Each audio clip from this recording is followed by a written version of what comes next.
tell you a little bit about our program at Air Methods and let the great team here talk to you about LifeSave. But I'm a clinician by background as well, 30 years in the air medical industry, and also a Marine veteran. So thank you for your service. And tell you a little bit about Air Methods. We're the largest emergency air operator in the nation. So we operate in 48 states, have about 327 bases around the country, and we fly close to 3,000 patients a year. So very, very busy. Most of our bases like this are in rural areas of the U.S. Because obviously that's a critical element for our delivery of service to the communities. How many helicopters do you have here in Kansas? We have one, and then we have a couple of others that are outside of the LifeSave program. Okay. Go ahead. Nope, that's about it. Do some introductions here. Brittany is our area manager, and she can introduce some other folks. Absolutely. I came from the flight line as well. I'm a nurse. I've been a nurse for 14 years this month. Did want to tell you we do have 2 fixed wings as well. Our fixed wings stay very, very busy. We have 2 PC-12s.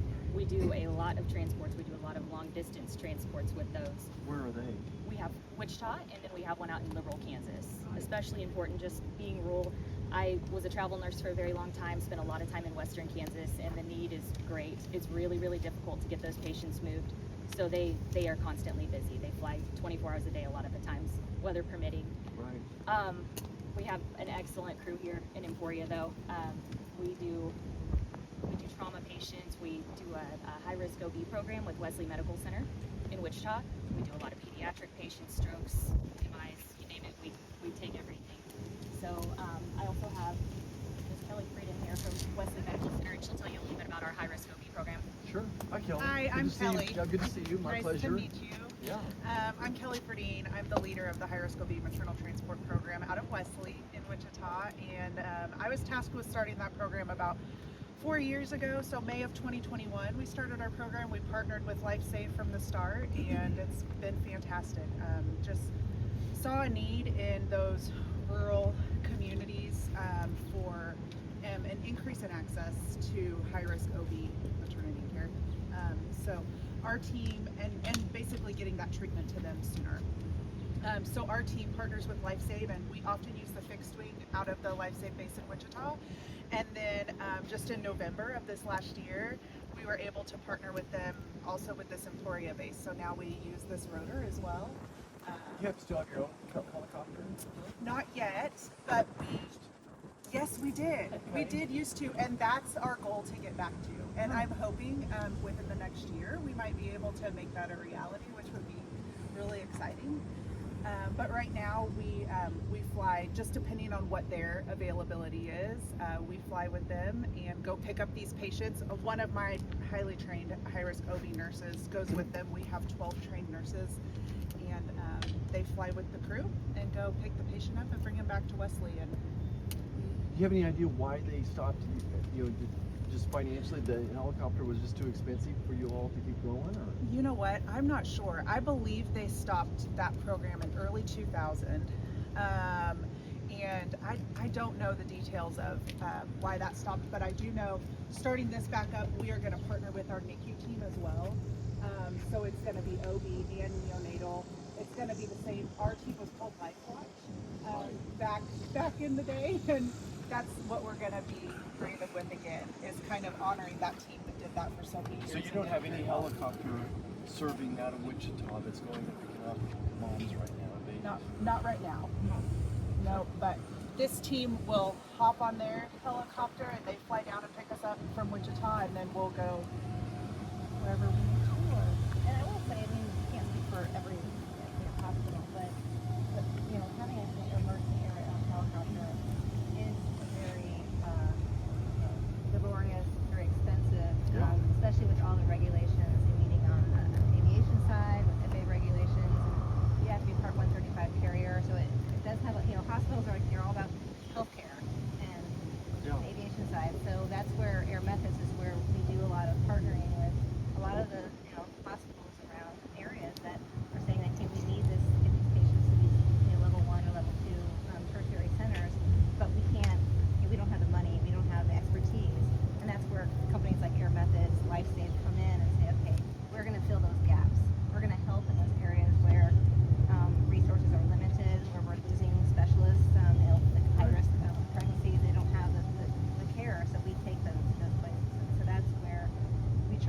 partner with many. You know, one of the big problems, and this is really for the press to understand some of the challenges here, is for years the helicopter service, flight services, battled with insurance companies, and Blue Cross, which is the major provider here, could never get a rate negotiated. And I'm sure your company or all of them, do you now have a contract with Blue Cross? We do, yes, sir. That's good. Yeah, it took many years, and I do remember Blue Cross Kansas, we battled for a long time about what our services would cost, and we believe that they're higher than what the health plans wanted. But through years of negotiating, we have are in network. We've also been successful. While the No Surprises Act was, we've always taken the patient out of the middle and don't want them in there. But it was a So very, let's stop there and frame the conversation around surprise billing. These folks don't know what No Surprises Act is, but surprise billing, is a huge issue for hospitals, for emergency room, and folks like you. And the situation is the insurance companies are refusing to pay. And holding you all hostage and using delay tactics to reimburse you. So maybe just explain how that impacts you all. Well, it's been very challenging. It causes significant cash flow challenges because health plans have used many different tactics, delaying, thinking for medically necessary. Everything we do is medically necessary. These are all emergencies. And so we oftentimes had to go back and forth. With No Surprises Act, they set up this arbitration process, which has been very funky. So the No Surprises Act is something that the Doc Caucus led on in the Senate and the House to try to fix the problem. But the insurance companies just kind of stayed 3 steps ahead of us. Yes. And so now we got to go back and try to close some of these loopholes is what it amounts to. Right, and we're very appreciative of all your leadership for trying to make sure that there is a level playing field so that health plans aren't having those steps ahead and that we do have a level playing field. We still continue to have challenges where it takes months to pay. We have to send legal letters to get paid. We're very aggressive in trying to make sure that our patients are protected. But the health plans, there is no accountability on their side. And Right. So we appreciate the leadership of you and others in the And it just undermines your financial stability to be able to have these services. It's a tight margin already. Yeah. And do you guys have to worry about prior authorization any? I know it's an emergency, but I can't imagine, so you don't have to worry about it. We won't go with that. Sometimes after the fact, have prior authorization, but you guys can talk about most of our flights are these inner facilities where they get them from hospital to hospital, but there isn't time to get food. You have to go. They're emergencies. So after the fact, many times we may have to go back and forth with health plans. Was that medically necessary? But in the end, we always prevail because we prove that it's necessary. Yeah, and I think the other thing, Dr. Martin, is, we're getting requested by physicians, by EMS providers in the field. So these are not arbitrary. You've got a clinician making a decision that this patient meets emergency criteria that fits your ambulance, and they're making the request. These crews are jumping out to get help. Absolutely. We never self-dispatch. We always call a clinician or a first responder for that such. And you're right, there's very tight margins, and when we have bad weather, we don't fly. We can't control certain things, so we have very high fixed costs. The helicopter is expensive, and keeping our crews working 24/7. These guys are always waiting for that call. Their crew quarters are 2 doors down in a house there, and that's where they sit and they wait for that call. It could be 1 call per day, it could be 4 calls. You guys have a better sense of that time, but there's no one else. We don't know when we're going to get the call until it's made. Are there other competitors that you have that are in the Kansas market as well, and where are their helicopters? Yes, I know we have a helicopter in Junction City, Overland Park as well, at the hospital, but there are plenty of more in Seattle. There are plenty of flights to go around. Another challenge that we face, though, especially in rural Kansas, is just finding qualified staff. We had an open nurse position here for about a year that we just recently filled. So just sometimes we have to pull from the bigger cities, but we travel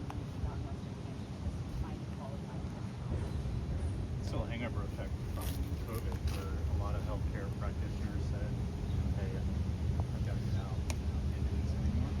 So getting people aviation and have a career in care and aviation is still a little challenging. And I would say one thing too, when you talk about other helicopters, I mean, I think, it has been very challenging in states like Kansas and some of these other states that are more rural, to keep these operations, going.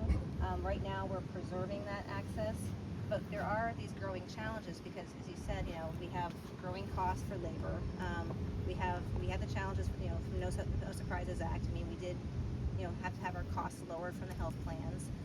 But the other big thing is that, and here in Kansas, who we transport, we have over 40% of who we transport are seniors. They're on Medicare. The next 25% are Medicaid. So when you look at that percentage where we have, over 70% or about 70% of our transports are Medicare and Medicaid, they pay us less than half of our actual costs. Right. And that puts all that pressure, the cost shifting. You know about cost shifting from being in the medical world and as a doctor, and that's where we are focused as an industry to try to say, okay, how do we preserve this service? And the big thing is that, for us, it is fixing our Medicare reimbursement. Our Medicare reimbursement is about 50% of our costs, and we haven't had it updated in over 20 years. And we're with Medicaid, 30%. If you're in a good, lucky. yes, if you're lucky. And one of my big points is, so you lose money on every Medicaid patient. So why do you want more then? The whole goal is that we would help people get off Medicaid, help them get a job, and have insurance to help stabilize your business plan. No, as well. yeah, and if we can get those folks on Medicaid over to private insurance, that helps alleviate the pressure. But we really also need to fix the Medicare reimbursement, which, right now, I just want to Congressman Estes on the House side has a bill, and on the Senate side, Senator Blackburn has a bill in which it is saying, like, hey, collect cost data. We're the only providers left that don't have to give data to the government. Collect the cost data, and once you have that data, look at the data and say, okay, you can now update the rates based on costs, and that's all we're asking. What percentage of your Medicare is Medicare Advantage? Any idea? I think it trends with how everyone else is. I think it's more. Is it going more like it's like 60-70% our Medicare Advantage? It would. That's what it would be nationally. Yeah, and they pretty much. I mean, but they follow a fee schedule, so they don't negotiate anything too much differently on Medicare Advantage. We're such a tiny part of the healthcare industry that most health plans will be, or MA plans will just pay us whatever Medicare pays, and so Medicare pays it ourselves. My first observation is you think about Kansas. A third of our population is from Kansas City to Lawrence. A third of the Kansas City metro. A third of our population is in the Wichita metro, and then the other third is everywhere else, and it's very expensive. Yeah. To take care of everybody else, right? That's the challenge. Obviously, if you're in Wichita and you need transported, it's going to be quicker to go by ground ambulance. But if you're in Atwood, Kansas, you need a helicopter. So that's just the life in rural America. Yeah, and we want to make sure that people still have access in rural America, and that's the challenge here is that if we don't make some changes and make sure that No Surprises Act is done away and health plans are accountable and paying what they should pay, and fixing our Medicare, getting people off Medicaid, all these different pieces is what's going to help rural America continue to be there, and it's a very important part of our the state. Okay. So, and I thought maybe if this is a time, maybe we can go over the helicopter, and I'd love the crew members to just show you the different parts of the helicopter, and then we'll get you up on the helicopter. Got it. You on time? Thank You guys want to go ahead and highlight Gary? This is a Bell 407. It's a 6-passenger helicopter. The seats for the stretcher on one side. We'll do about 140 miles an hour. So we can get to Wichita, Topeka, Kansas City trauma centers in under now. 30 to 45 minutes. We have 2 crew members normally, nurse and medic, carrying blood. We have 130 airports in the state.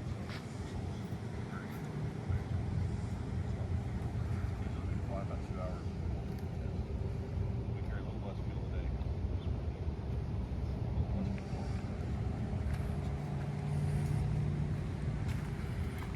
Back.